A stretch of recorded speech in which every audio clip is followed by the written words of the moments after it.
Extreme Collectibles here with a really rare piece. I've had this piece for about 6 to 12 months. I don't remember exactly when. I ended up buying it secondhand because it's long sold out.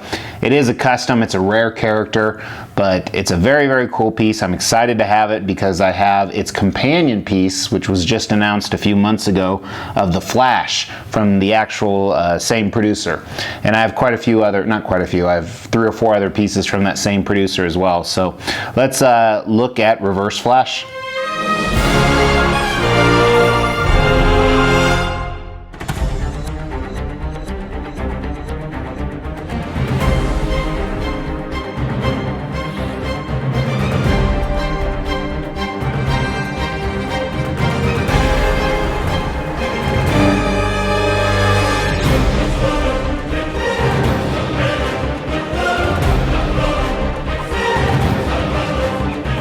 Extreme Collectibles here with a custom quarter scale Reverse Flash statue. So this piece is one of 40, not number 1, I think it's number 3. I bought it secondhand. I got an excellent deal on it because I bought some bulk quantity. Reverse Flash is the antagonist to, or is it protagonist? He's the enemy of Flash. Has many of Flash's powers. If you're big into DC Comics, you probably know a lot more than I do about him. My limited knowledge was growing up, I did have some Flash comics. I do remember, obviously, Enemy of the Justice League and some of those. And then the newest Netflix series, I think it was, or was it CW? I've watched it on Netflix, but the Flash series, which you hate to watch, but you keep watching because you can't stop. Do you know what I mean? I'm not a fan of it because it's kind of corny, but I just can't stop watching it. But anyway, this is the Reverse Flash. He's a speedster, and this piece is really, really cool, not only for the fact that it's really well done, but for the fact that it's rare and it's on a rare character, so almost a triple win. I purchased him, I think I got him secondhand for around 600 bucks. I think the original price was right around 700 or 800. It does have one switch out, and one is the masked portrait that you see here. And then the other one I used a stock photo from Facebook or someone else's photo. This is the unmasked version because mine's packed away in a box, as I like the masked version much better. Came in a standard black foam box. It did have a art box, which is pretty cool for an ES of 40. That's really rare because there is quite a bit of extra cost for that. With this, the base is one piece. All the hero pieces, which we're going to talk about in concept and design, are another. Reverse Flash himself, minus his head and Flash's helmet, are all one piece. And then most of these, I don't even know what you call them, almost like antenna on the boots and the head come off, and they're magnetized as well. Magnets are a little bit weak, especially on the Flash head, so it's actually fallen a few times and pieces have broken off. But that's kind of cool because it goes along with the concept, which we're going to talk about. Really quick, I'm going to start measuring all my pieces. I've had a few requests, and I'll measure them just during the background info here, and they're going to be ballpark measurements because I'm lazy. But it's about 21.5 inches tall. Width is considerable, 17 from the far left side to the end of this gun here, and then about 14, maybe 14.5 deep. So it does take up a lot of space, which is probably my complaint with it. I think and this is more concept, so I'm kind of, well, you know, let's just talk about the concept. So the base itself, it's kind of this rocky base, kind of a battlefield, and it's a little bit bigger than it has to be in my opinion. But I do like the fact of what they were trying to accomplish. I like the fact that you have Justice League hero stuff. Yeah. So he's standing in a museum pose, very evil, very sinister, very victorious. The battleground, it's over. He destroyed them all, which you traditionally don't think of speedsters like the Flash and Reverse Flash with that much power. But if you think about it, they can do quite a bit. And even from the Marvel aspect of it, you know, Quicksilver and the other speedsters, they can do things that the other ones can't. The other heroes can't, simply because that speed almost stops time. So, and I do know the Reverse Flash and has the ability to go so fast he can go through time and alter time. So part of this might be involved with that. So very cool concept. He's just standing victorious. With the design, like I said, a few flaws. These antenna pieces, I don't know how to do it differently, but the magnets aren't that strong, so they come off easy and they break because the stems are so small, like you see here. So there's even a repair there.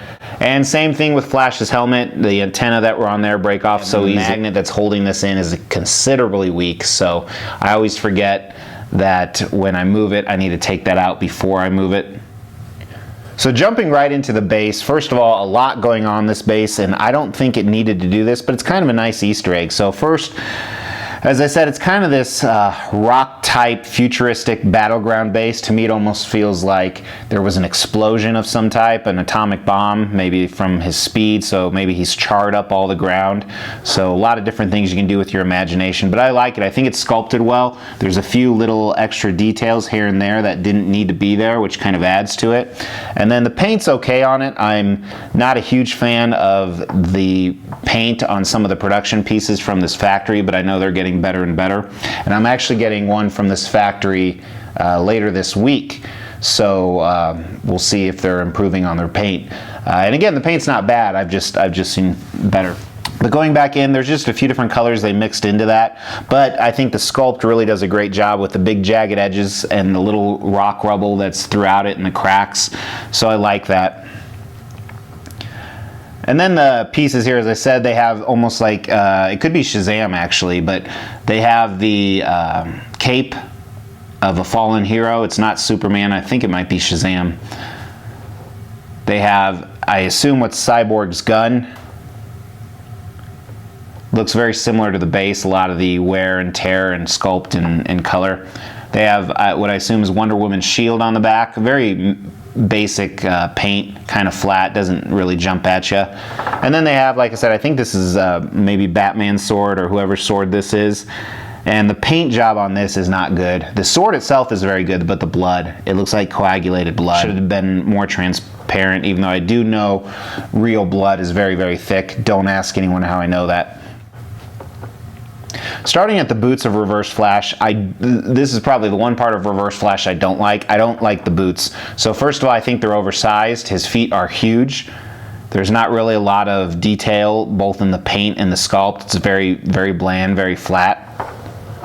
So unfortunately, I think the boots are a big miss, but I think that's the only big miss on Reverse Flash himself. Then moving up, I'm just going to go over kind of the texture and the variation of colors within his yellow uniform. There are a few different hues in there. Hues, shades, 50 Shades.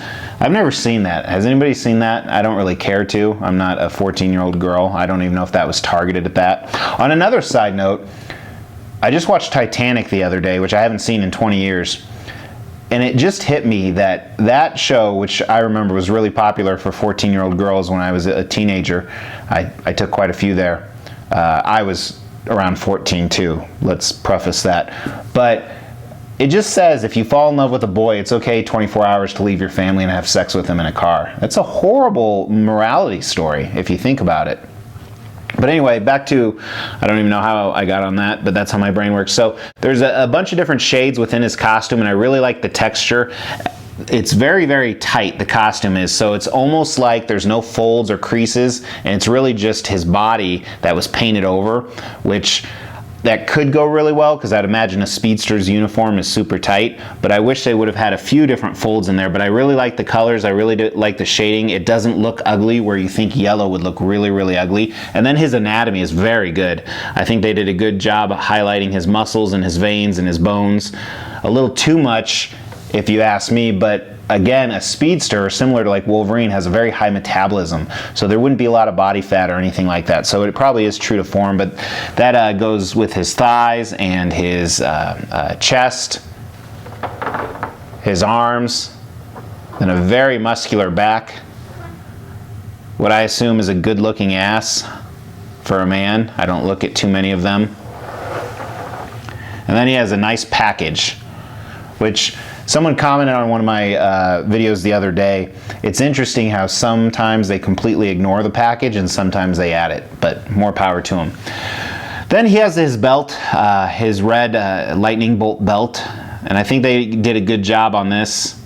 I like the sculpt of it. It's a little uneven, so it's not perfect, but they have that same thing, almost armbands around where his elbows are. And then I like his symbol. Again, the paint seems a little flat to me. It's not bad, but it's not great. It doesn't pop. And almost where the red meets the yellow. There's not really a clean-cut line there. Kind of what I was talking about, some opportunities with the paint. Then moving up to his portrait, I really like his portrait. First of all, we talked about this in concept, but very menacing, very evil. I really like that. I think they did a great job with the sculpt.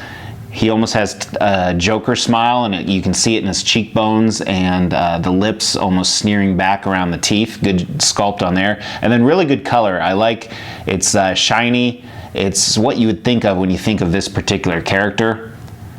And I like how they colored the eyes red, but his nose and then the cowl, the mask around it, very, very cool. They have some good sculpt. You can actually see his temples through it because it's so tight, like Tony the Tiger. So great head sculpt, and I think that just adds to the anatomy to make this a fabulous piece. So overall, I'm a big fan. If you're a Flash fan and you don't have, I can't believe more of these aren't coming out. Maybe someone is working on one soon, but very cool piece. If you have a Flash fan statue, which there's quite a few of them coming out, both custom and licensed, this is a great companion piece. So if you ever get the opportunity to pick it up, especially, you don't see it very often, but I couldn't believe I got it for 600 bucks. So very, very cool. I hope you enjoyed this. If you did, go ahead and give me a like. Let me know what you think of the piece. If there are any other Reverse Flash statues out there, let me know. I haven't seen them. I've seen a few concepts, but none out there. And please, please, please subscribe. I am trying to get as much money as I can from YouTube. I think I can make almost like $1.80 a day the more you guys watch and the more you subscribe. I'm so excited. Anyway, I appreciate you watching. I really mean that. Take care.